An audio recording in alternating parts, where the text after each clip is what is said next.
11 ગામના મિલકત ધારકોનું બેસણું વિરોધનું અનોખું સ્વરૂપ। સાબરકાંઠાના હિંમતનગર અને અર્બન ડેવલપમેન્ટ ઓથોરિટી હુડામાં સમાવેશ કરવાના વિરોધમાં 11 ગામોના મિલકત ધારકો દ્વારા અનોખું પ્રદર્શન કરવામાં આવ્યું છે।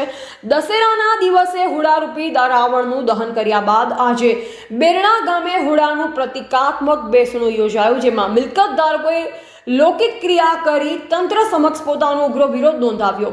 આ વિરોધ પ્રદર્શનમાં હડિયોલ, બેરણા, કાકણોલ, કાઠવાડ, બોરિયા, પીપલોદી, સવગઢ, પરબડા, નવા જેઠીપુરા અને બળવંતપુરા ગામના મિલકત ધારકો જોડાયા। ખેડૂતો અને મિલકત ધારકોને ભય છે કે હુડા લાગુ થવાથી તેમની મહામૂલી ખેતીની જમીનો મોટા પાયે કપાતમાં જશે, જે કારણે તેમની રોજીરોટી છીનવાઈ જશે। વિરોધના અનોખા કાર્યક્રમમાં બેરણા ગામ ખાતે મોટી સંખ્યામાં લોકો ભેગા થયા। બેસણાના સ્થળે ગામની મહિલાઓએ હુડાના કાયદાના વિરોધમાં છાજ્યા લીધા, જેણે સૌનું ધ્યાન ખેંચ્યું। લોકબોલીના ગીતો અને છાજ્યા દ્વારા મહિલાએ પોતાના દુઃખ અને રોષને વ્યક્ત કર્યો।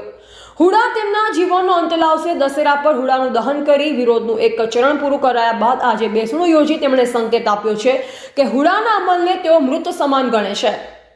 મિલકત ધારકોનો સ્પષ્ટ મત છે કે જ્યાં સુધી હુડાનું આ નોટિફિકેશન રદ નહીં થાય ત્યાં સુધી તેમનું આંદોલન યથાવત રહેશે।